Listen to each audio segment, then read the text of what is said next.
Bonjour et bienvenue sur Bref de classe, le nouveau podcast de la PAG, créé et animé par Nicolas Charles et Johan Chanoir. Sur celui-ci, vous trouverez des mises au point sur les nouveaux programmes de collège et de lycée, des bibliographies, ainsi que des propositions pédagogiques.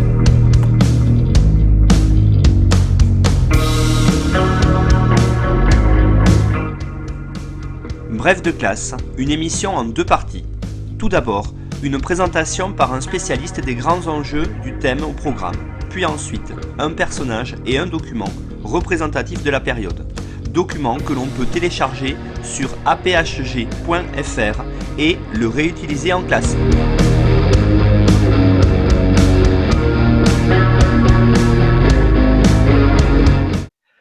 Bonjour à tous, bienvenue dans l'épisode numéro 23 de Bref de classe où je reçois aujourd'hui Claire Sautinel. Bonjour Claire.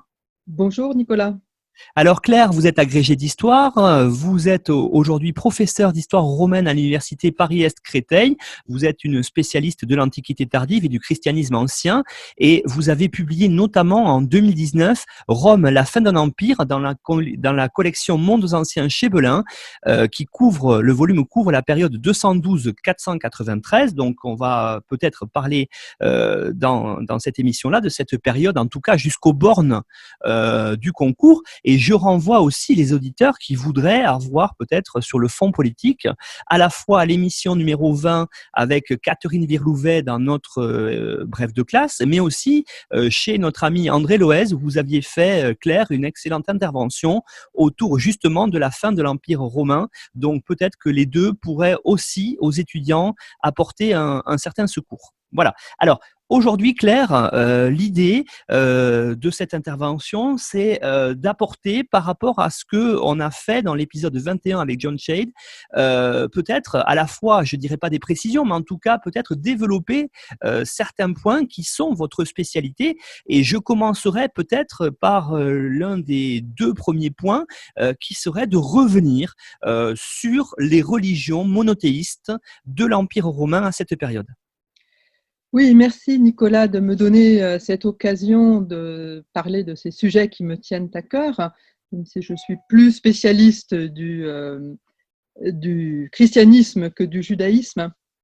Le programme des concours, aussi bien celui du CAPES que de l'agrégation, parle de religion et pouvoir à Rome, ce qui bien sûr centre le programme sur la religion romaine de façon indispensable, mais invite à s'intéresser aussi à d'autres formes de religion, dans la mesure où le pouvoir romain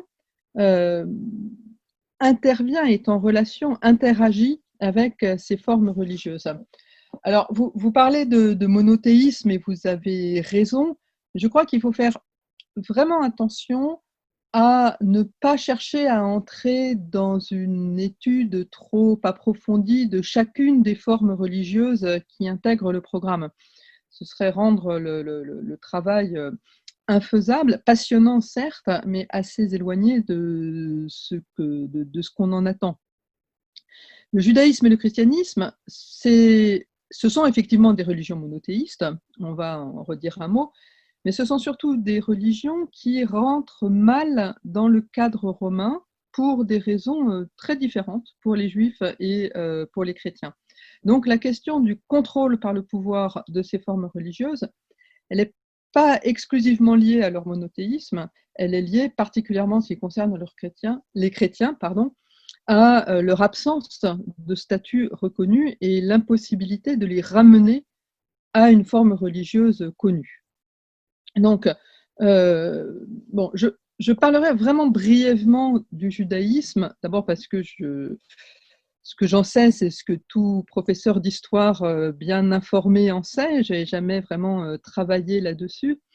Le judaïsme a été vraiment complètement dans le programme chronologique des questions de concours, puisque le pouvoir romain l'a rencontré et a été amené à négocier avec cette forme religieuse très, très exotique pour les Romains dès la conquête de la Judée sous Pompée.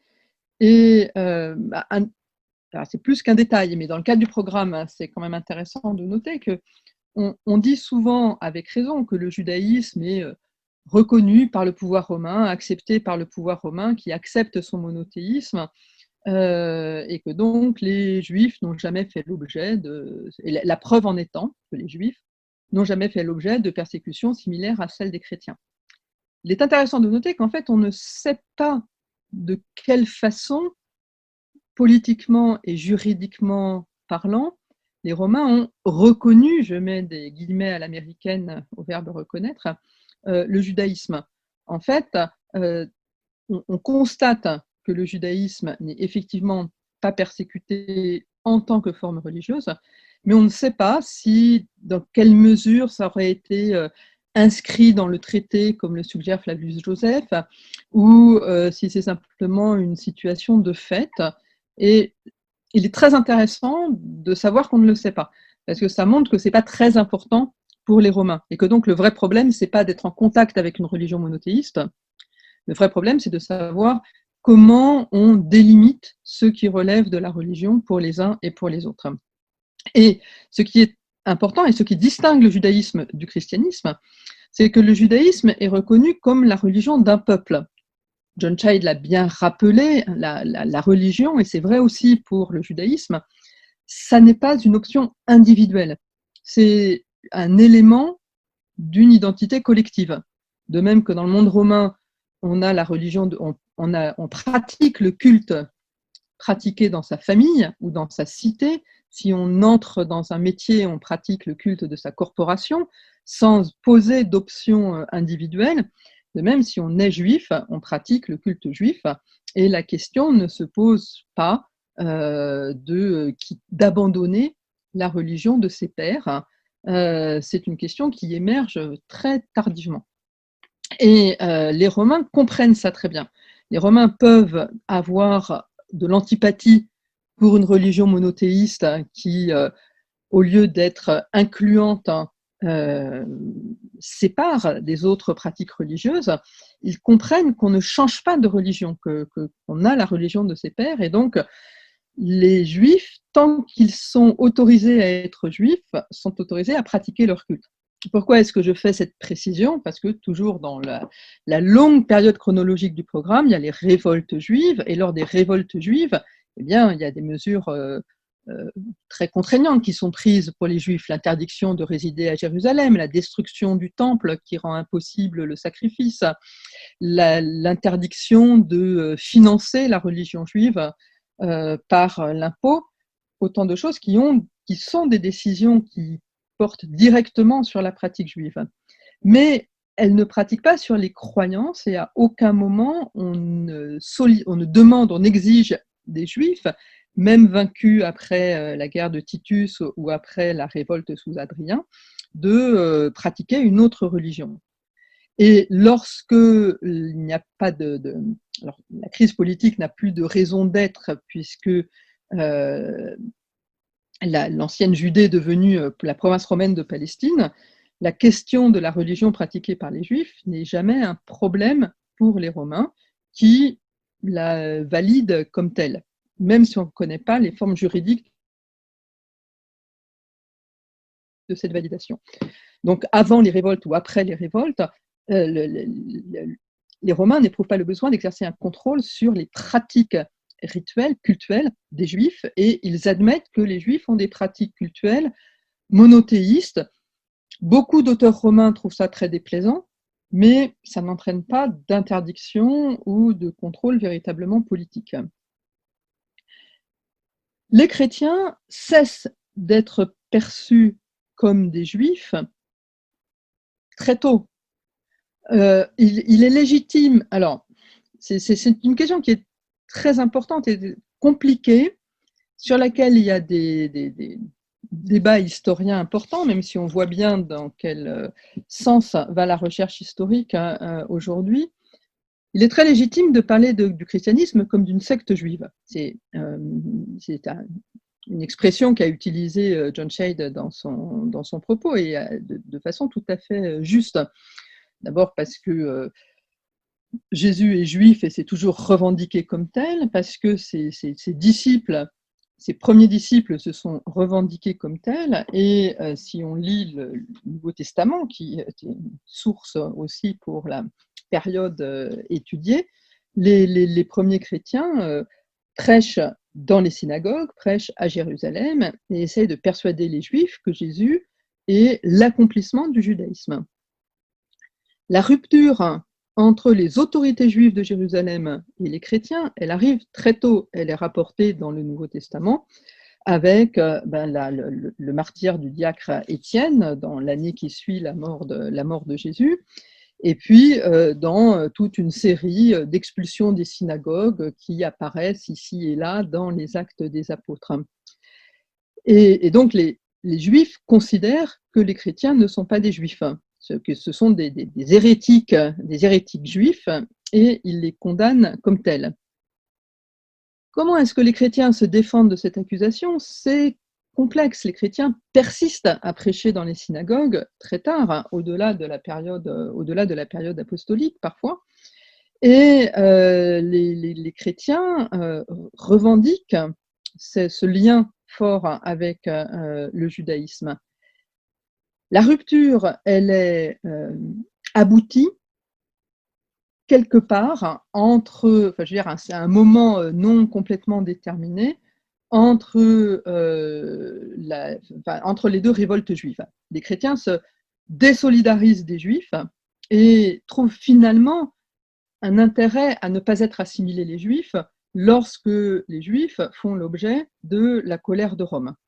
C'est un processus très, très intéressant, pas très bien documenté, mais qu'on peut quand même un petit peu suivre, qui font qu'entre la fin du 1er siècle et le tout début du 2e siècle, la grande majorité des groupes chrétiens acceptent de ne pas être juifs et se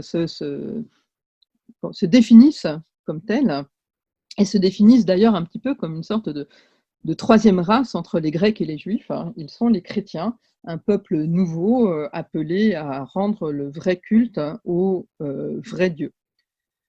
À partir de ce moment-là, à partir du moment où... Alors, ça commence plus tôt que les révoltes juives.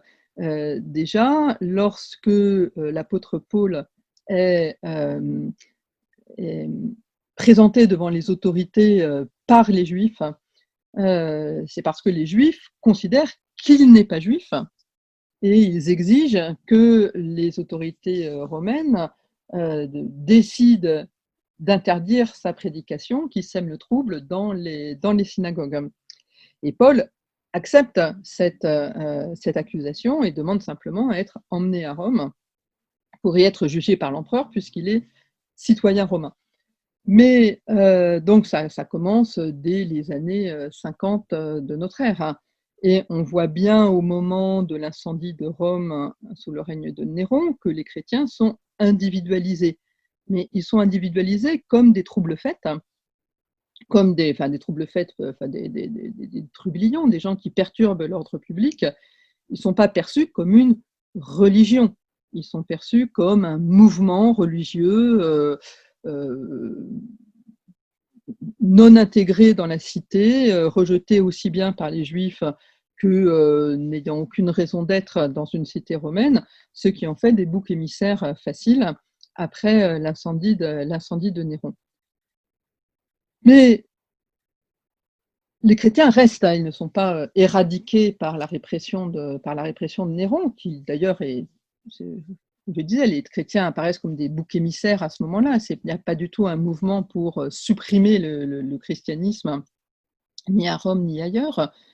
Les chrétiens ne sont pas véritablement perçus comme une religion, au sens romain du terme, parce que dans les premières générations, tous les chrétiens sont des convertis, et on a du mal à se représenter l'anomalie énorme que représente l'idée d'abandonner la religion de ses pères pour choisir une autre forme religieuse. Le monde romain connaît bien déjà des options religieuses personnelles, en plus de la religion de sa cité, ou à l'intérieur de la religion de sa cité, on peut manifester une dévotion particulière à un dieu, on peut adopter un dieu étranger en plus, mais rien de tout ça ne vous sépare des pratiques de vos pères, de votre famille, de votre cité, du groupe auquel vous appartenez. L'enseignement chrétien, par son monothéisme, oblige à rompre avec les pratiques cultuelles traditionnelles. Et ça, c'est un choix qui est individuel, même si des groupes familiaux entiers peuvent le mettre en œuvre. Mais dans le cadre de la cité romaine, ça apparaît vraiment comme un choix personnel qui rompt avec l'unité, la solidarité, la cohésion du groupe. Et les Juifs ressentent les choses de la même façon. Abandonner le judaïsme, à partir du moment où le christianisme consiste aussi à abandonner le judaïsme, à partir du moment où on renonce à l'observance du sabbat, où on renonce aux obligations de pureté si nombreuses dans le judaïsme, il y a une apostasie du judaïsme de la part des chrétiens. Et c'est quelque chose qui n'est pas admissible dans l'organisation de ce que sont les différents groupes très composites, très multiples, qui forment le monde romain, le monde méditerranéen antique. Donc, dans un premier temps, qui va entre l'apparition du nom même de chrétien. Jésus n'a pas créé le christianisme.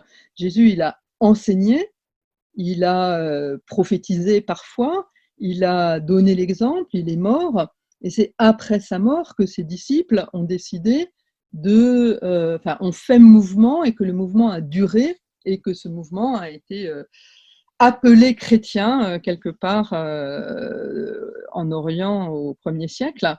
Le christianisme naît après Jésus. C'est pas un blasphème de le dire, c'est une réalité historique qui donne aussi sa spécificité au christianisme. Jésus n'est pas le fondateur d'une religion. La religion a été fondée en référence à son enseignement et elle s'est développée par la suite.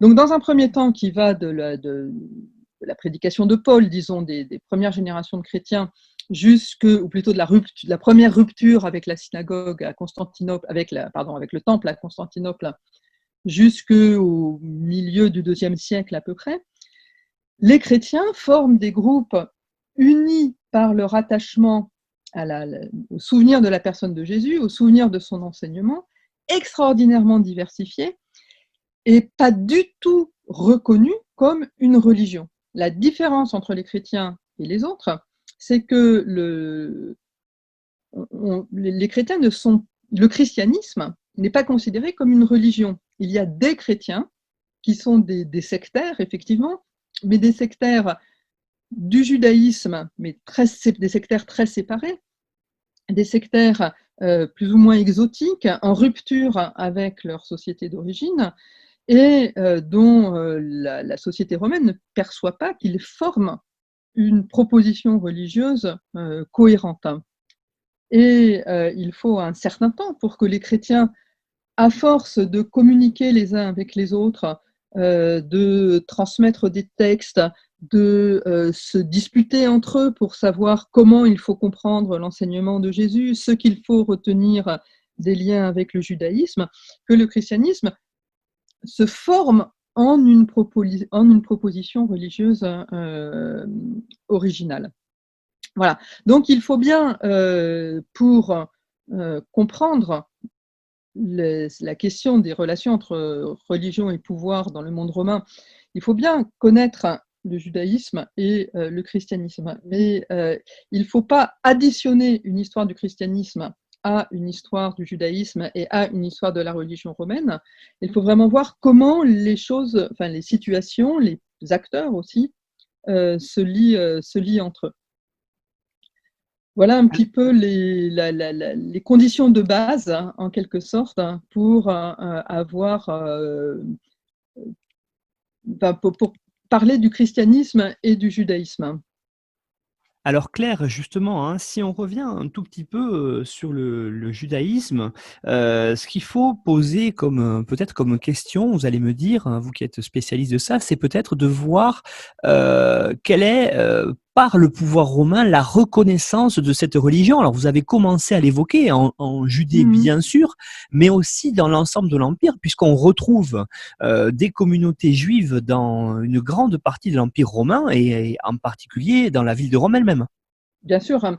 Le judaïsme avant 115, avant la destruction du temple, l'éradication complète du temple et l'expulsion de Jérusalem, c'est une religion qui est centrée sur un lieu, Jérusalem, et sur un peuple, les Juifs.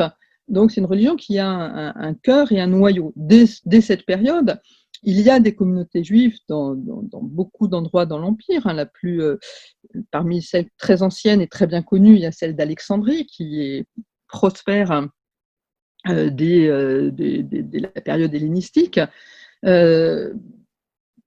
Les Juifs sont une population active qui compte énormément d'agriculteurs et de bergers qui vivent dans le territoire de la Judée, mais qui compte aussi des marchands, des gens qui circulent à l'intérieur de l'Empire. Donc il y a des communautés juives dans l'Empire, comme il y a des communautés syriennes, comme il y a des communautés grecques, comme il y a des Gaulois qui vivent en Orient, ou des Africains qui vivent en Italie. Et le judaïsme étant ce qu'il est, c'est-à-dire une religion au sens, j'allais dire au sens moderne du terme. Le judaïsme, c'est une religion qui est certes très ritualiste, c'est tout à fait vrai, et de ce point-là, de ce point de vue, elle ne se distingue pas, elle n'est pas moins ritualiste que la religion romaine ou la religion grecque. Mais c'est aussi une religion qui est centrée sur un livre, un ensemble de livres qui forment la Bible, qui est centré sur un enseignement écrit, qui est contenu dans ces textes qui ont été mis par écrit progressivement au cours des siècles, qui est aussi organisé autour de prêtres qui accomplissent le sacrifice, mais aussi d'enseignants. Et c'est une religion qui propose une image, qui accorde une grande importance à l'image, à la représentation de Dieu. C'est une religion qui parle beaucoup de qui est Dieu, qui est unique, qui est tout-puissant, qui est créateur, qui est sauveur, qui protège son peuple. Il y a vraiment un accent mis sur l'intérêt actif que Dieu prend à son peuple, et aussi sur des obligations des hommes envers Dieu, qui sont des obligations rituelles, mais aussi des obligations morales et des obligations politiques. Donc le judaïsme, c'est une religion qui est beaucoup plus englobante du groupe que forme le peuple juif, voire de la personne que sont les juifs, que la religion romaine. Et lorsqu'un juif n'est pas à Jérusalem, qu'il ne peut pas être présent à Jérusalem pour les fêtes, les grandes fêtes du judaïsme, ou pour le sacrifice de la Pâque, eh bien, le judaïsme a su inventer au cours de l'histoire des formes de substitution pour s'associer par la prière, par des rites décalés dans l'espace, en quelque sorte, afin que tous les juifs, partout où ils sont dans l'espace, puissent participer à la vie religieuse du peuple juif, même s'ils sont loin. Et ça, c'est beaucoup plus fortement vécu, entre autres parce que le rythme des rites du judaïsme est beaucoup plus resserré, beaucoup plus intense dans le temps que les rites romains. Lorsque le temple est détruit, lorsque les Juifs sont expulsés de Jérusalem et de Palestine, eh bien, le défi qui se présente pour les Juifs, c'est de rester juifs en ayant perdu le cœur de l'endroit où ils pratiquaient leur religion, le cœur de l'endroit où cette relation particulière à Dieu était vécue. Et les Juifs ont su faire ça. C'est ce qu'on appelle le passage du judaïsme du temple au judaïsme rabbinique, c'est-à-dire que la catégorie des prêtres s'efface puisqu'il n'y a plus de sacrifices à réaliser, les rites liés au temple ont disparu, et la catégorie qui prend de l'importance, c'est la catégorie des enseignants, des rabbins, qui vont... Ce qui reste, c'est le livre. Ce qui reste, c'est l'enseignement lui-même. Et donc, la synagogue, qui est la maison de prière, qui existait déjà avant la destruction du temple, devient le lieu où se pratique la religion juive, qui devient plus immatérielle en quelque sorte, puisqu'elle est séparée de son temple. Alors, dans les villes de l'Empire romain, des synagogues, enfin, il n'y en a pas partout, hein, il y a des juifs, il y en a beaucoup évidemment dans les régions proches de Jérusalem, il y en a beaucoup dans les grandes villes commerçantes. Évidemment, il y a plusieurs synagogues à Rome, mais on en connaît aussi dans d'autres villes de l'Empire. On sait très bien qu'il y a des juifs en Afrique, à Carthage entre autres, même si on n'a pas beaucoup de restes archéologiques anciens. On sait qu'il y en a en Gaule assez rapidement, dans des villes comme Lyon par exemple. Mais là où il y en a, la synagogue, c'est le lieu où les Juifs se retrouvent pour recevoir cet enseignement, pour apprendre à lire la Bible, pour prier ensemble, puisqu'il n'y a plus de sacrifice. Et de façon intéressante, cette évolution du judaïsme, qui devient une religion sans sacrifice, alors que dans le judaïsme de l'époque du temple, il y a bien des sacrifices d'animaux, enfin des sacrifices pour un seul Dieu. D'une certaine façon, paradoxalement, ça rapproche le judaïsme du christianisme, c'est-à-dire une religion sans sacrifice et sans lieu sacré spécifique, contrairement à la religion romaine où les dieux sont dans les temples. Le judaïsme rabbinique est une religion sans temple, comme le christianisme aussi. Alors, du point de vue des Romains, la politique, c'est une politique de tolérance, mais de tolérance, pas la tolérance des Lumières, je ne crois pas la même chose que vous, mais je me battrai pour que vous puissiez y croire.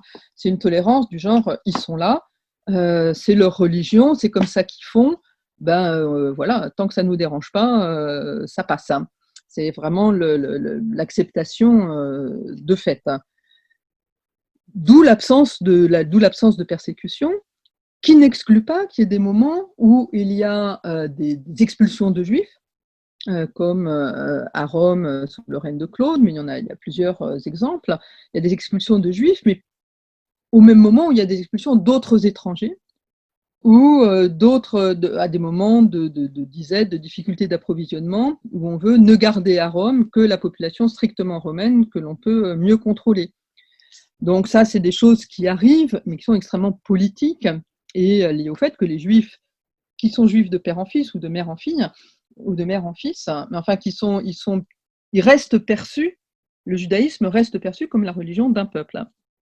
Il peut y avoir aussi des pogroms, il peut y avoir au sens, le mot est anachronique bien sûr, mais il peut aussi y avoir des révoltes anti-juives dans des endroits où les juifs sont nombreux, c'est le cas à plusieurs reprises à Alexandrie, parce qu'il y a des conflits d'un groupe de population à un autre, et dans ce cas-là, on peut mettre en avant la religion, mais ce n'est pas non plus une persécution religieuse. Et en cas de pogrom, comme à Alexandrie sous le règne de Caligula, à ce moment-là, le pouvoir impérial peut être amené à trancher. Les Juifs d'Alexandrie envoient une délégation à l'empereur pour plaider leur propre cause. Donc le pouvoir impérial est impliqué, mais comme dans n'importe quel trouble à l'ordre public, et les Juifs sont écoutés, les Alexandrins sont écoutés, et l'empereur il prendra sa décision en fonction de son opinion à l'époque, mais pas pour des raisons religieuses, pour des raisons d'ordre public. Enfin, alors il y a d'autres aspects qui sont intéressants. Avant le règne d'Adrien, malgré l'occupation romaine et malgré la première guerre contre les Juifs ont maintenu un système cultuel, et en particulier un système de taxes volontaires payées pour entretenir la classe sacerdotale et le sacrifice au temple. Avec la destruction du temple, Adrien supprime cet impôt et le détourne. Ça devient une taxe que les Juifs doivent payer pour le temple de Jupiter capitolin. Et donc, il n'y a plus de structure nationale, en quelque sorte, qui permettent de soutenir financièrement la religion juive. et les Juifs doivent faire 100, et ce qui fait aussi que le judaïsme évolue beaucoup plus autour de ces communautés locales, puisqu'il n'y a plus d'organisation supralocale, puisqu'il n'y a plus de centre pour la religion romaine. Ce qui n'empêche pas certains Romains d'être fascinés par le judaïsme, les Juifs, la religion juive, avec ses exigences, avec la personnalité si particulière de son Dieu unique et tout-puissant, exerce aussi une attraction sur certaines personnes, hein, d'où ce qu'on appelle les craignants de Dieu, des non-juifs qui s'intéressent au judaïsme et qui se rapprochent du judaïsme, parfois en allant jusqu'à abandonner certaines de leurs pratiques. Et si la plus grande partie des discours romains sur le judaïsme sont plutôt péjoratifs, on trouve aussi des exceptions. Quant aux Juifs eux-mêmes, ils ont un discours très critique vis-à-vis du pouvoir romain, un pouvoir qui reste en permanence, quand je dis en permanence, je veux dire jusqu'après la période au programme, un discours extrêmement critique, voyant dans Rome une force du mal, pour le dire de façon très, très simple, une force du mal à cause du polythéisme et à cause des difficultés que les Romains opposent aux Juifs pour accomplir de façon parfaite leur religion. Alors, dernier point, et je m'excuse auprès des auditeurs si je suis trop longue, mais quand je dis ça, ce discours juif sur le pouvoir romain, ce n'est pas le discours de tous les Juifs sur le pouvoir romain. C'est ce que nous avons conservé de la littérature rabbinique, qui est, dans l'ensemble, extrêmement critique.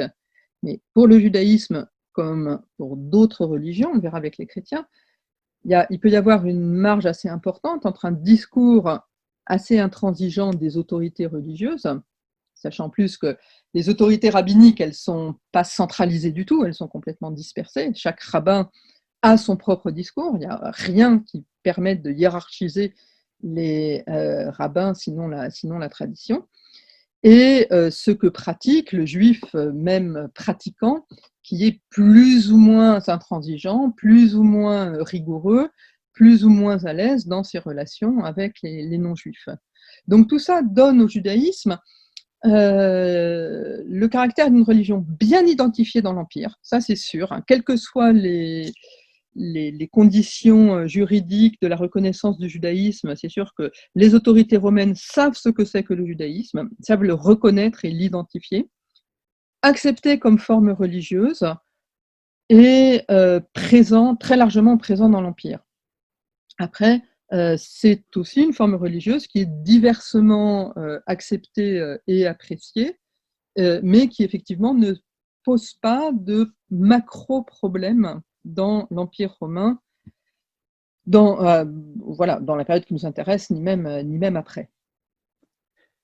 Alors Claire, si on revient maintenant au christianisme, ce qui est peut-être intéressant de voir avec vous maintenant, ce sont peut-être les relations que cherchaient les chrétiens à avoir avec le pouvoir politique, peut-être aller à l'encontre ce qui peut paraître être une idée reçue, disant que au moins au tout début, dans les premiers siècles, les chrétiens sont une religion qui est assez souterraine, hein. Je fais peut-être la métaphore avec les catacombes, en tout cas une religion qui est cachée des pouvoirs. Il semble que ce ne soit pas du tout ça. Et puis, en sens inverse, qu'est-ce que le pouvoir romain a essayé de chercher comme relation avec les chrétiens?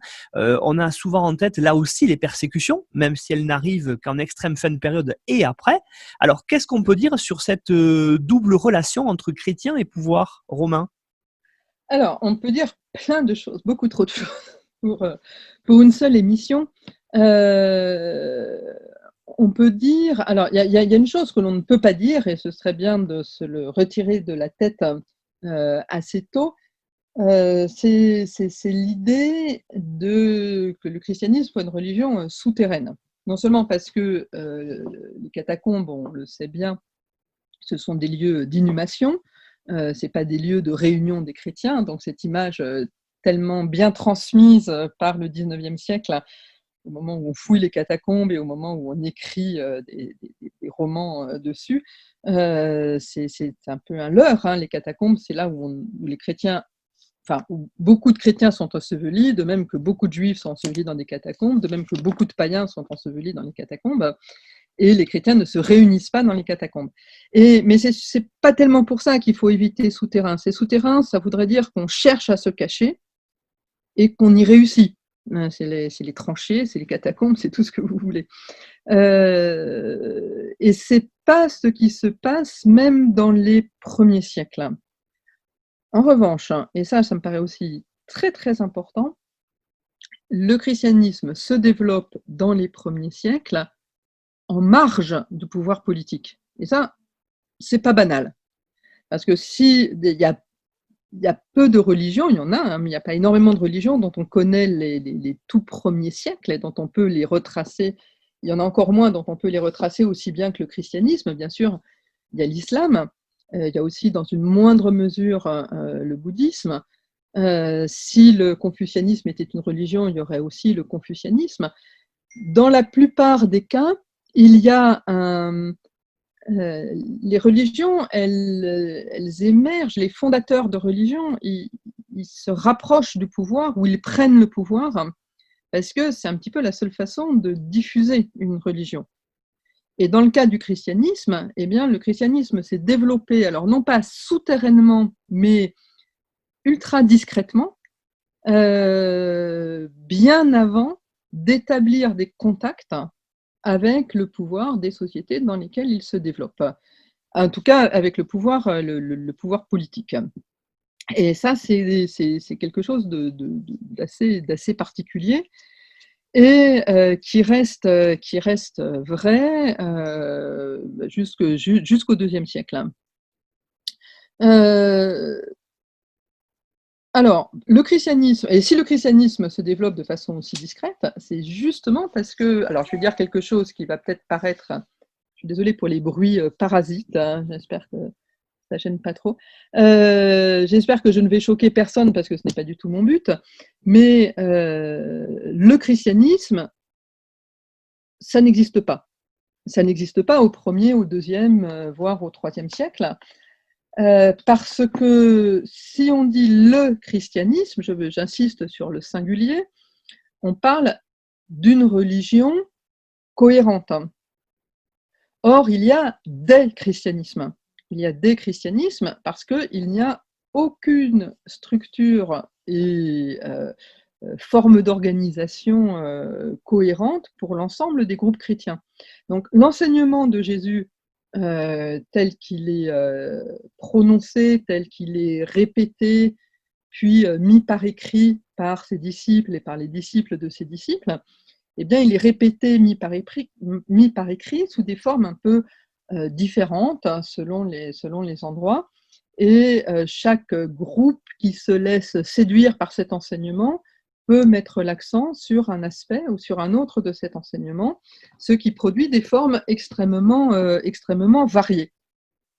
Des formes extrêmement variées qui, quand elles se rencontrent, se disputent souvent, et c'est toute la problématique des accusations d'hérésie, de la gnose, de choses comme ça, qui donnent l'impression, quand on regarde depuis le point de vue de l'historien, que les chrétiens, c'est ce que disait l'empereur Julien à propos des chrétiens. Les chrétiens sont des loups les uns pour les autres, ils n'arrêtent pas de se déchirer. Mais c'est aussi que les chrétiens, ils sont nés dans la diversité et que pour passer de cette diversité à une certaine unité, il a fallu beaucoup débattre, il a fallu beaucoup discuter et se disputer. Alors, parmi les chrétiens, parmi tous les groupes chrétiens qu'il y a beaucoup de chrétiens, et ce, dès le IIe siècle de notre ère, qui pensent qu'une bonne façon de développer le christianisme, c'est de s'adresser à l'empereur, c'est de s'adresser au pouvoir politique. Des chrétiens, alors pas très tôt, parce que ce n'est pas le cas, enfin, ce n'est pas le cas de la génération apostolique dans une certaine mesure, parce que quand l'apôtre Paul demande à être jugé à Rome, peut-être qu'il espère, en se rapprochant du pouvoir, convertir, rallier au christianisme des gens importants qui favoriseraient la diffusion du nouveau mouvement. Mais il faut reconnaître que ça ne marche pas, puisqu'il est mis à mort à Rome, après y avoir vécu quelques années.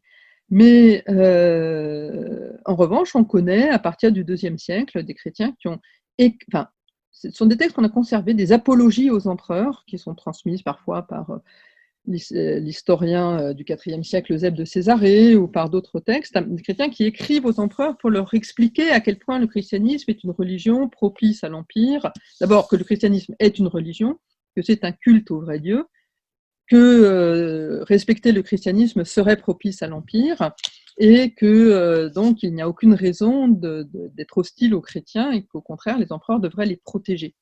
Alors ces textes, on les a conservés dans des sources chrétiennes, on ne sait même pas s'ils ont été vraiment envoyés ou pas, mais il y a un désir, au moins de certains chrétiens, de s'approcher du pouvoir et d'en obtenir les bonnes grâces. Pourquoi cette nécessité? Parce que, je le répète et je complète un peu ce que je disais tout à l'heure, le christianisme est une forme religieuse vraiment profondément différente.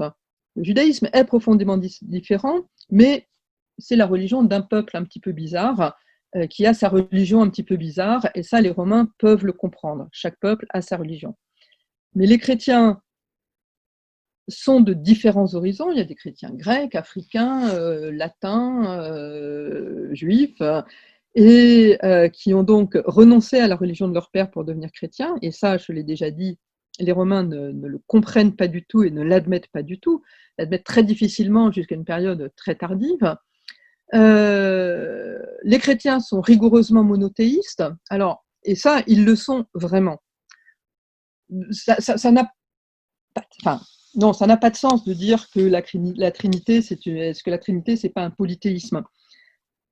C'est un débat qui a eu lieu dans l'Antiquité. Il y a eu des querelles âpres entre des chrétiens qui mettaient l'accent sur la Trinité, c'est-à-dire le fait que le Dieu unique soit en 3 personnes, Père, Fils et Esprit, et ceux qui mettaient l'accent plutôt sur le Père et le Fils et qui ne pensaient pas à l'Esprit, et ceux qui mettaient l'accent sur le Père seul est Dieu, sinon on n'est pas dans un vrai monothéisme. Ces querelles ont existé, mais même ceux qui accusent les chrétiens trinitaires d'être en fait des polythéistes déguisés parce qu'ils ont 3 dieux, reconnaissent qu'ils n'ont que 3 dieux et que ces 3 dieux excluent tous les autres. Et le problème, enfin la différence entre le monothéisme et les autres formes de culte dans l'Antiquité, c'est pas tellement qu'il y ait un seul dieu ou qu'il y en ait 2 ou 3, c'est que ces dieux ne soient pas compatibles avec l'existence des autres dieux.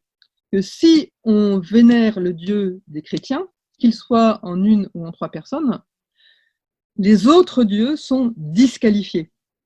Et ils sont disqualifiés pas comme étant des dieux moindres, des dieux de moindre importance, des dieux secondaires, mais en étant des idoles. Et des idoles faites de bois, des idoles que l'on peut détruire sans faire de mal à personne. Et ça reste extraordinairement vrai, et c'est le ressort des tensions très fortes qui apparaissent au grand jour à la fin du programme du CAPES, c'est-à-dire en 250. Et comme les chrétiens appartiennent à des cités, à des familles, à des groupes professionnels qui demandent d'eux de pratiquer des cultes à différentes divinités, Jupiter, Apollon, qui vous voulez, eh bien, la tension existe. Et cette tension, plus il y a de chrétiens, plus cette tension est visible. Et c'est parce que cette tension existe, elle est souvent latente, parce que la religion, c'est pas si important pour les gens dans l'Antiquité. Je veux dire, on peut supporter que son voisin soit bizarre, souvent, mais il y a des moments où on ne le supporte pas. Et à chaque fois que ces tensions émergent, les chrétiens apparaissent comme une aberration dans le monde religieux de l'Antiquité, même par rapport aux Juifs. Et comme ils ne veulent pas être ramenés au judaïsme, et que les Juifs ne veulent pas que les chrétiens soient assimilés à des Juifs, eh bien cette tension, elle s'autonomise au fur et à mesure que le christianisme se diffuse. Alors, ça n'empêche pas les chrétiens, c'est au contraire, c'est une des raisons pour lesquelles les chrétiens cherchent à capter la bienveillance des empereurs. Et on voit bien que dès avant 249, il y a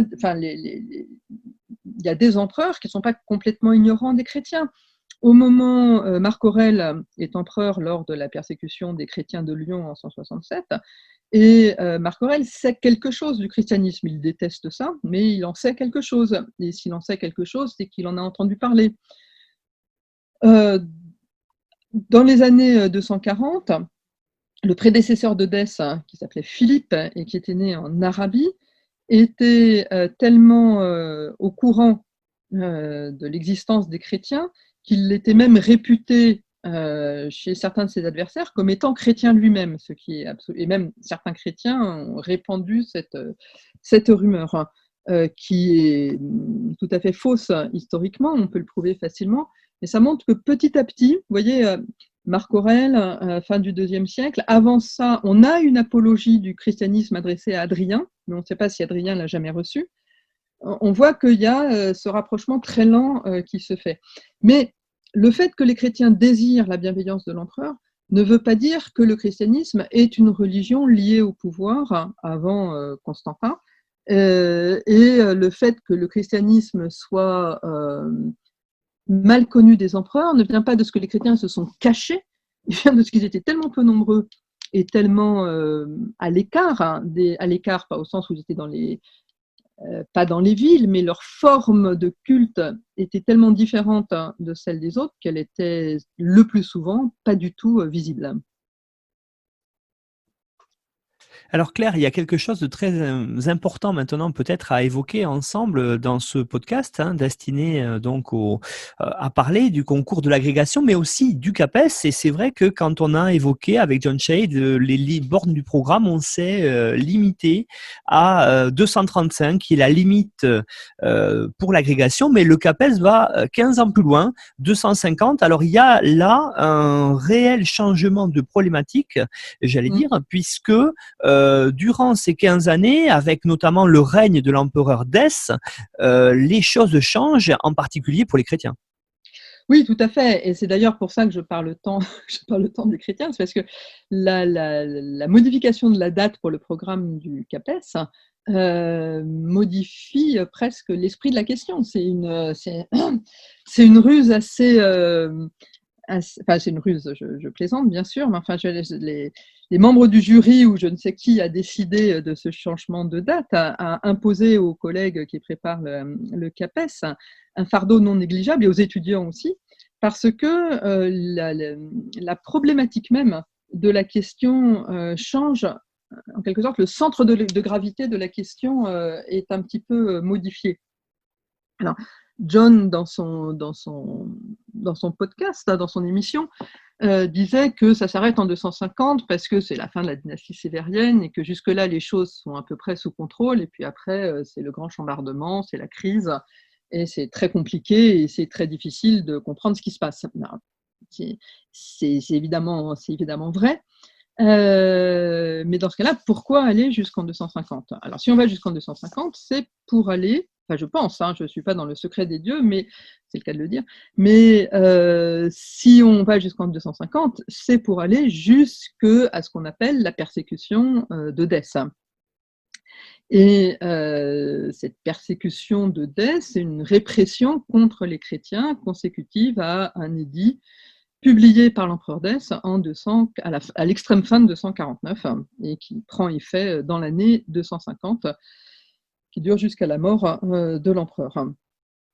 Alors, cette répression contre les chrétiens, elle est comprise par les chrétiens eux-mêmes, ce qui signifie par les auteurs ecclésiastiques qui ont écrit l'histoire de cette période, mais aussi par tout ce qu'on appelle l'histoire du christianisme. Elle est comprise comme la première grande persécution et comme une sorte de tournant entre un empire dans lequel les chrétiens sont presque invisibles et où s'ils sont une épine quelque part dans la solidité de la société romaine, ils ne méritent pas qu'on s'en occupe, à un moment qui commencerait en 250 et qui se termine en 308, qui est celui des grandes persécutions, des efforts de l'Empire romain pour éradiquer le christianisme, effort qui ne réussit pas, puisque en se convertissant au christianisme en 312, Constantin fait du christianisme la religion de l'empereur romain,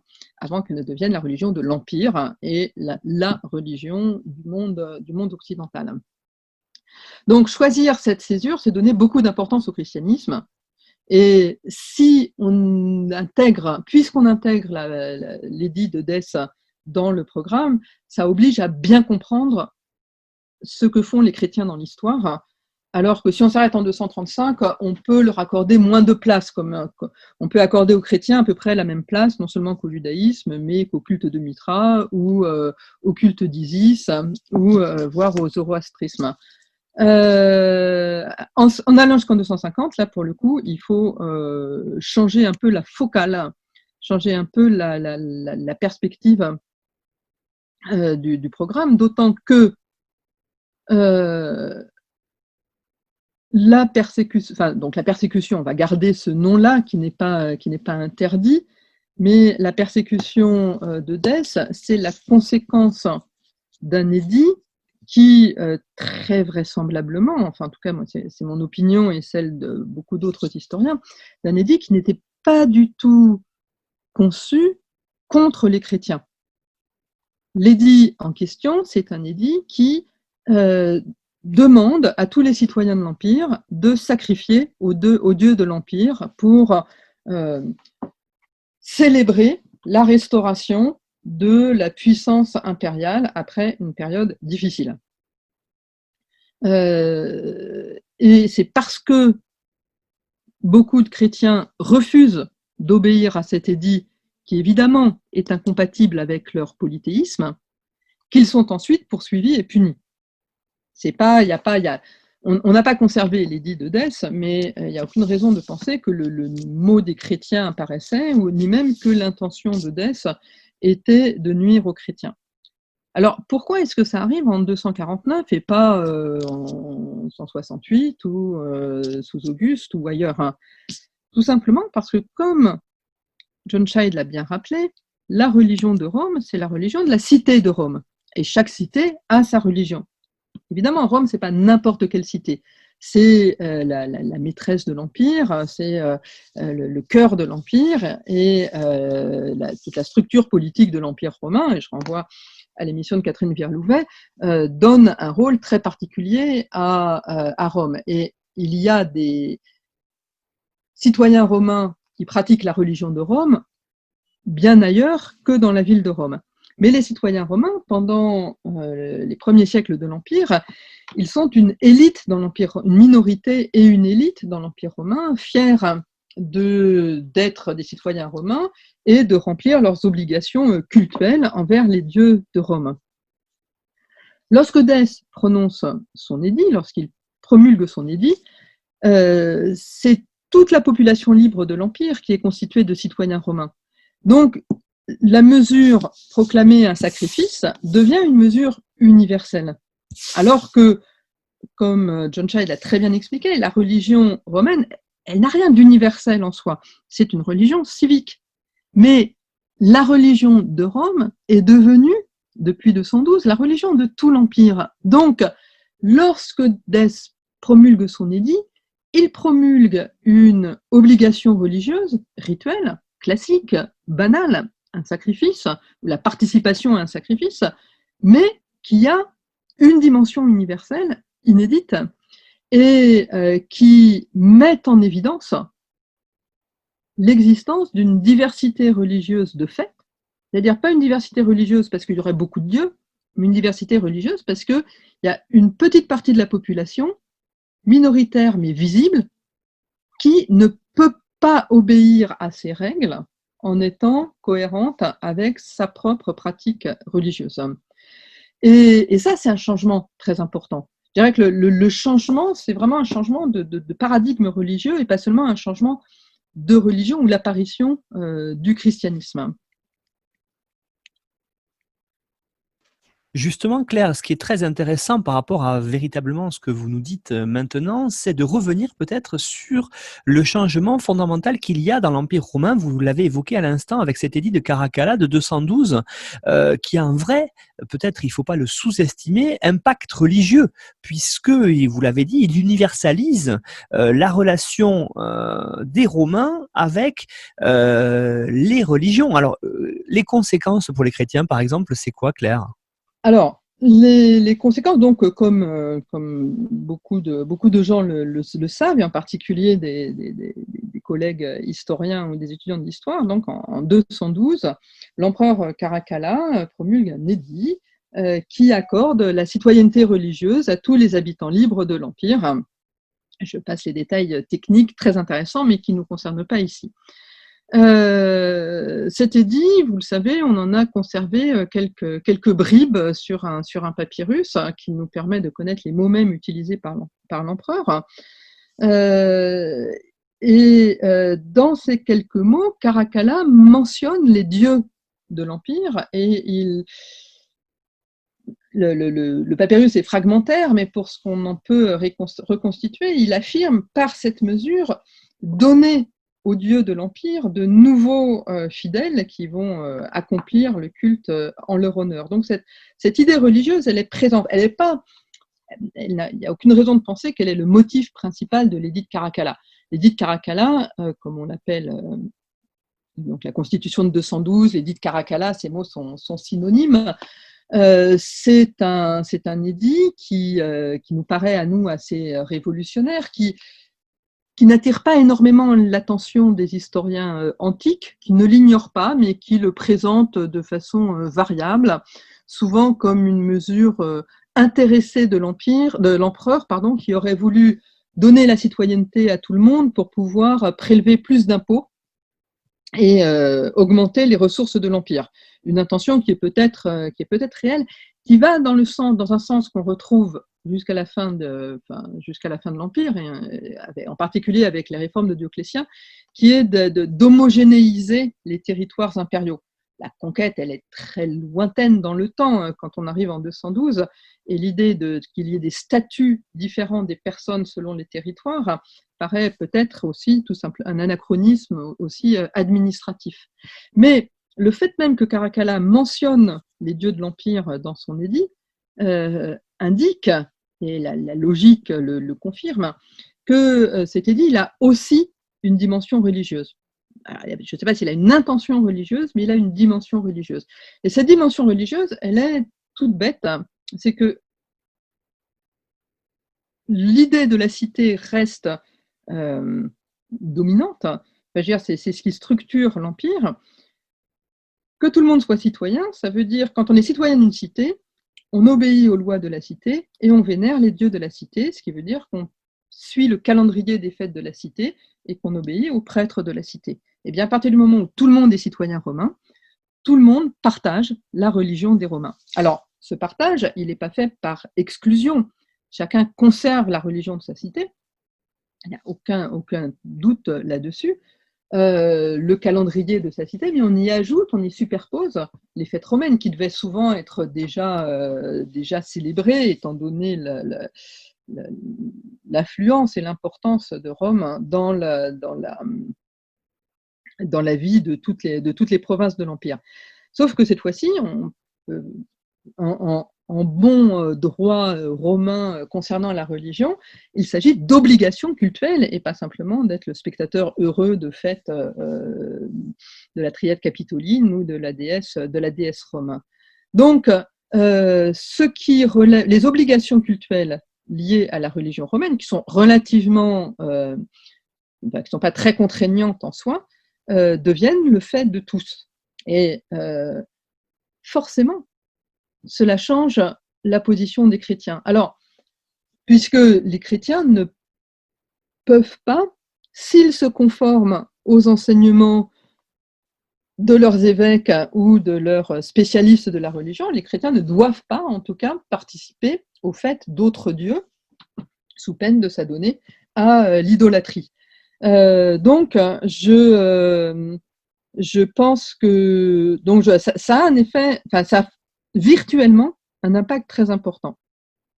Dans le même temps, on n'observe pas en 212 une recrudescence de persécutions locales ou de pogroms dans le monde romain, sans doute parce que ces obligations cultuelles, pour importantes qu'elles soient, en fait, elles forment plus une sorte de décor dans la vie des Romains, qu'une action essentielle.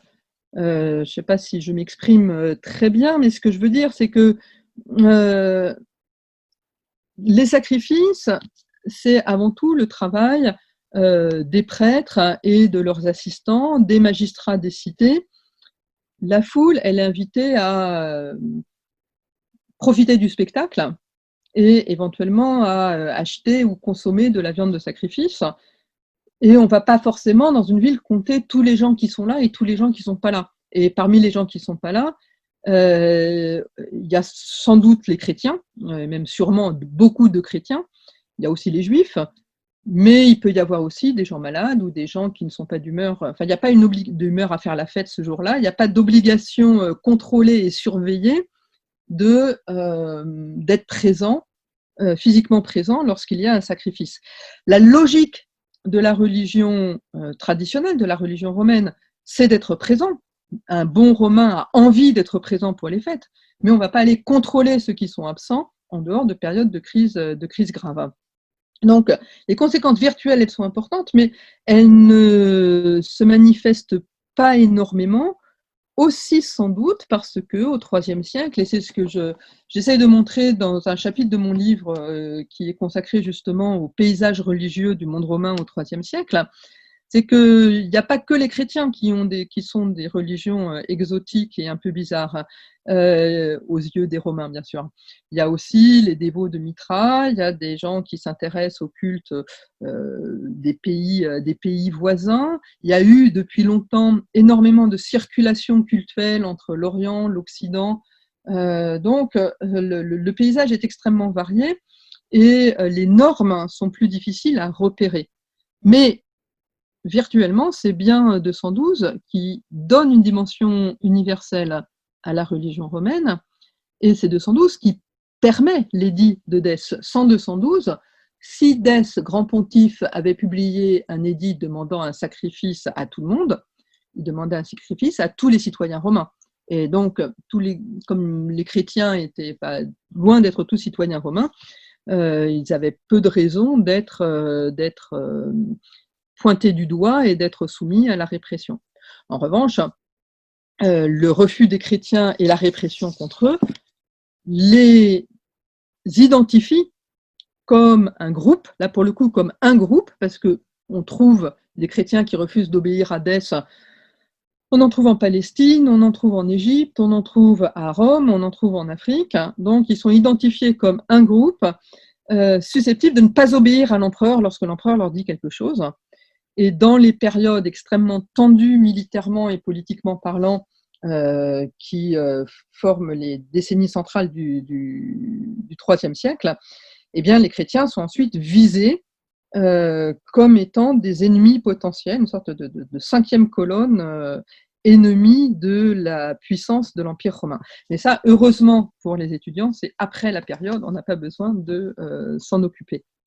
Donc, les conséquences virtuelles sont importantes. Qu'il faille quelques décennies pour qu'elles émergent, c'est pas étonnant. Les religions, ça a une histoire, et tout l'intérêt de ce programme, c'est de le montrer, y compris la religion romaine, mais ça a une histoire qui est souvent plus lente et pas toujours sur le même rythme que celui de l'histoire politique. Et la comparaison des chronologies est intéressante à cet égard. Claire, j'aurais peut-être pour terminer cet entretien une dernière question autour des sources qui sont quand même relativement importantes à maîtriser pour celles et ceux qui passent, que ce soit le CAPES et encore a fortiori de façon importante l'agrégation.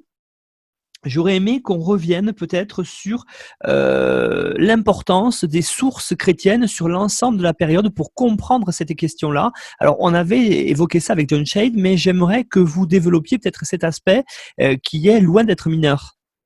Alors, c'est un aspect qui est en effet très intéressant. Heureusement, les auteurs romains d'époque, de la fin de la République ou du début de l'époque impériale parlent beaucoup, non pas de religion, ils n'en parlent pas tellement, mais ils parlent beaucoup de culte, de rites, et nous disposons de Tite-Live, nous disposons de Pline l'Ancien, nous disposons de Denis d'Halicarnasse pour avoir toutes sortes d'informations extrêmement utiles sur les rites, sur les temples, etc.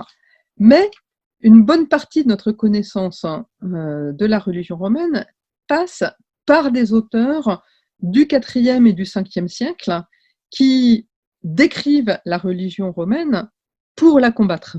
C'est le cas en particulier, une des grandes sources de la religion romaine classique, enfin de celle de la vraie religion de Rome, c'est saint Augustin.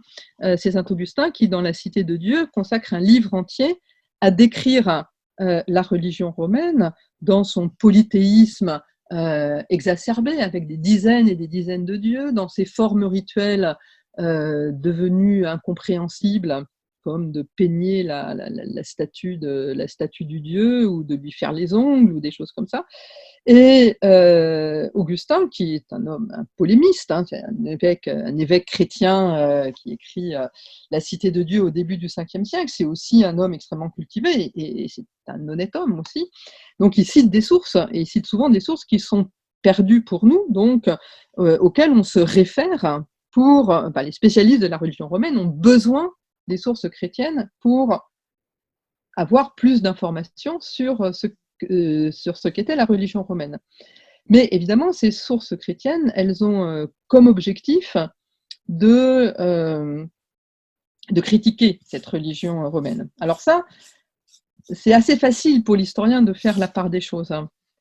Mais ce qui est un petit peu plus subtil et un petit peu plus trompeur, c'est que ces sources chrétiennes, tout en critiquant la religion traditionnelle, elles essayent aussi de la ramener à la religion chrétienne. Elles essayent d'établir une sorte de parallèle entre une religion condamnée, la religion romaine, ce qu'on commence au Ve siècle à appeler le paganisme, et la religion chrétienne. Et alors ce sont des sources qui sont élaborées à un moment où on peut parler du christianisme, parce qu'il y a un corpus de textes. Dans le courant du IIe siècle, on a fait le tri entre les textes canoniques, c'est-à-dire qu'on met dans le canon des Écritures, et les textes qu'on rejette du canon des Écritures et qui deviennent des textes apocryphes. C'est comme ça que s'élabore le Nouveau Testament. On a des enseignements qui ont circulé dans tout le monde méditerranéen. On a des conciles et des conciles impériaux, donc il y a une norme qui s'est développée. Et même s'il y a des différences d'opinion qui persistent, on peut vraiment parler du christianisme. Et en voulant défendre le christianisme, les auteurs chrétiens inventent le paganisme. C'est-à-dire qu'un auteur comme Augustin, en rassemblant toute une série d'informations sur les cultes de Rome, fait comme si les cultes de Rome, c'était une religion, un peu comme le christianisme, mais fausse. Et là, la déformation, elle est beaucoup plus subtile, parce que la déformation, elle n'est pas seulement de dire c'est un faux Dieu, c'est aussi de faire comme si les cultes romains formaient un système religieux avec un enseignement, avec une intention, au même titre que le christianisme. Et de ça, il faut être un peu conscient quand on les utilise. Alors que la différence entre la religion romaine traditionnelle et le christianisme, je pense qu'elle est plus profonde que simplement la différence entre une religion et une autre. Quand les auteurs du IIIe et IVe siècle, les auteurs chrétiens, parlent de conversion, parce que sans employer le mot, les auteurs chrétiens parlent bien de gens qui deviennent chrétiens. Ils ne parlent jamais de personnes, quand ils parlent de Romains ou de Grecs adeptes de la religion de leur cité, qui pratiquent les cultes de leur cité. Ils ne parlent pas de gens qui quittent une religion pour une autre religion. Ils parlent de gens qui n'avaient pas de religion et qui découvrent le vrai Dieu et sa religion. Je ne sais pas si vous voyez la différence, mais elle me paraît importante pour comprendre ce qui se passe dans cette transition assez cruciale pour l'histoire du monde méditerranéen et occidental, du passage des religions civiques, des formes religieuses civiques, au christianisme ou plus tard à l'islam, dans certaines régions. C'est vraiment cette... c'est plus qu'un changement de religieux, c'est au moins un changement de forme religieuse, et avec comme conséquence que ce qui est religieux, et là on revient au programme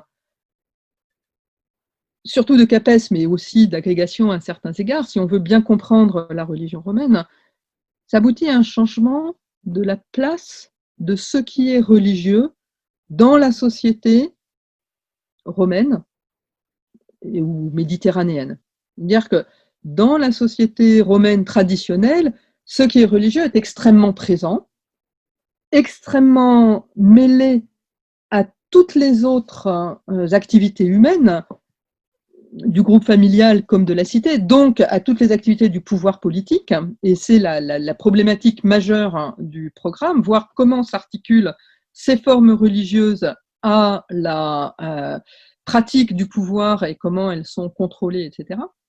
Tandis qu'avec le christianisme, les formes religieuses forment quelque chose, créent un ensemble qu'on appelle une religion, pour laquelle se pose la question de savoir comment cette religion, avec son clergé, qui n'est pas formé de magistrats, qui est formé de gens qui sont là uniquement à l'intérieur du christianisme, comment cette religion détermine-t-elle son articulation avec les autres pouvoirs, le pouvoir politique, la richesse, etc. Et ça, c'est un glissement de fonction de la religion dans la société qui est extrêmement important. Et de ce point de vue-là, alors, c'est vrai que la date de 250, pour en revenir là, elle est un peu insatisfaisante aussi, parce qu'il n'y a pas le tournant, enfin, je veux dire, c'est un tournant important, mais c'est un mouvement très long qui aboutit bien après, qui aboutit sans doute au 5e, 6e siècle, et pas avant.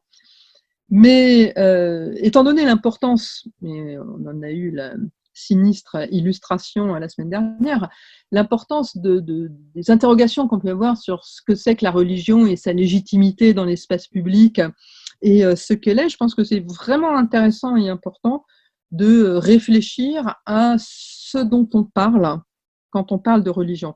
Et je pense qu'entre les religions romaines et le christianisme, on parle de choses profondément différentes, qui à un moment se rencontrent, mais qui